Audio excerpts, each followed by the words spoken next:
हरि ओम राधा कृष्ण राधा कृष्ण राधा कृष्ण। अनेक भेदों वाली अपरा प्रकृति, उसमें अनेक भेद हैं। अनेक भेद कैसे हैं? उस अपरा प्रकृति को लेकर के सारे संसार की रचना हुई है और उस रचना में अनेक अनेक तरह के जीव जंतु हैं। तो वो प्रकृति के भेद को लेकर के अनेक अनेक तरह के हैं, लेकिन उस प्रकृति में परमात्म तत्व, उसमें भेद नहीं है। वो एक समान रहने वाला, निरंतर रहने वाला है।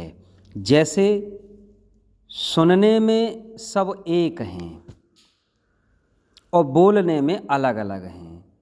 अब सुनने में जब सब एक हैं तो कुत्ते को अगर पुकारा जाए तो उस पुकार को कुत्ता भी सुनता है और उस पुकार को स्वयं भी सुनता है, मनुष्य भी सुनता है। और इर्द गिर्द के कोई जो भी होंगे आसपास में, उनके कान में वो आवाज़ जाएगी और वो उसको सुनेगा।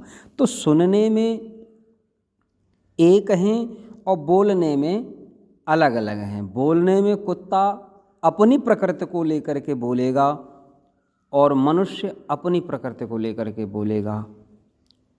और जो कोई भी है, गधा, कुत्ता, बिल्ली, भेड़, बकरी, ये सब अपनी प्रकृति को लेकर के बोलेंगे। तो बोलने में प्रकृति की योग्यता को लेकर के भेद है, लेकिन सुनने में कोई भेद नहीं है।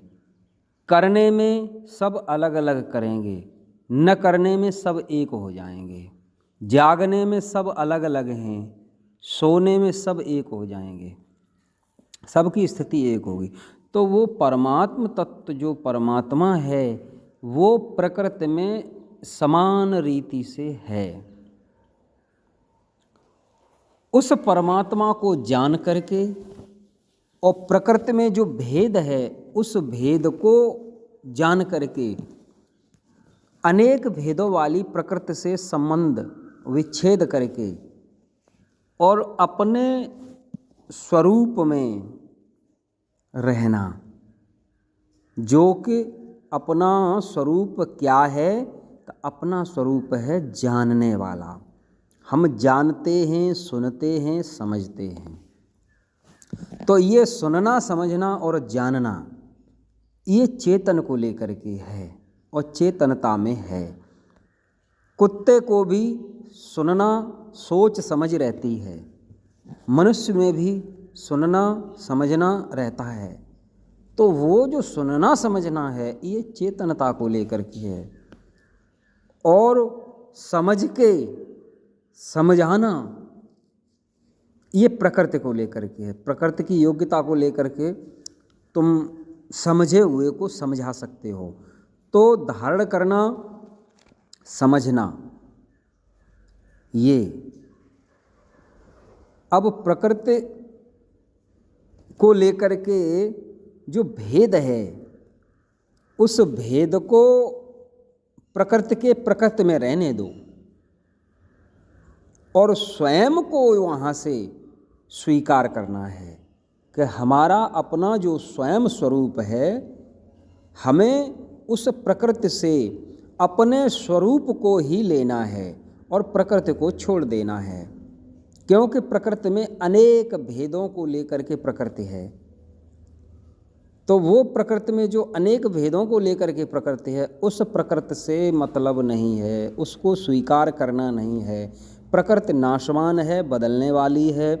तो नाशवान पदार्थ, क्रिया, वस्तु, इनको स्वीकार नहीं करना है। इनको स्वीकार करने से क्या होता है कि ये नाशवान हैं, ये नष्ट हो जाते हैं और शरीर के उपयोग तक ही इनका महत्व है। ये शरीर के उपयोग में आते हैं और नाश पदार्थों का, वस्तुओं का भी हो रहा है और शरीर का भी हो रहा है। तो इनकी स्वीकृति अपने लिए न करके इनकी स्वीकृति शरीर तक ही है। प्रकृति की प्रकृति में स्वीकृति प्रकृति के लिए रहने दें, अपने लिए उसको स्वीकार न करें। क्योंकि चेतन के लिए चेतन ही है और कोई चेतन के लिए नहीं है। तो उस चेतन की सहायता, उसको दुख से निकालना, सुख देना नहीं है। सुख किसी को देने की बात की जाए तो वो सुख देने की बात का निषेध है, लेकिन दुख से निकालने ला जो चेतन है, किसी प्रकृति में स्थित चेतन, उसको दुख से निकाल लेना, इतना करना है कि उसको दुख न हो। सुख देने की बात नहीं है। क्यों? क्योंकि वो सुख स्वरूप तो स्वयं ही है, उसको सुख देना नहीं है, केवल दुख से निकालना है। जो प्रकृति में, प्रकृति के भेद को लेकर के परमात्म तत्व है, वो जिस प्रकृति में है, जिस प्रकृति के क्षेत्र में है, वहाँ उसको दुख से निकाल लेना और सुख स्वरूप को सुख देना बनता नहीं है, क्योंकि वो सुख स्वरूप तो है। तो सुख नहीं देना है, उसको दुख से निकाल लेना है और उसका कल्याण हो, परिणाम में भला हो उसका, ऐसे भला करना है। सुख नहीं देना है, क्योंकि सुख स्वरूप तो वो स्वयं ही है, इसलिए सुख नहीं देना है, दुख से निकाल लेना है उसको। और अपने स्वरूप को पहचान करके स्वरूप की रक्षा करनी है, स्वरूप को दुख से निकालना है, उसको दुख न हो, इतना ही ध्यान रखना है। ये अपना चेतन स्वरूप है, इसको दुख से निकालना है। सुख देने की जरूरत नहीं है, सुख स्वरूप तो वो स्वयं है ही। हरि ओम।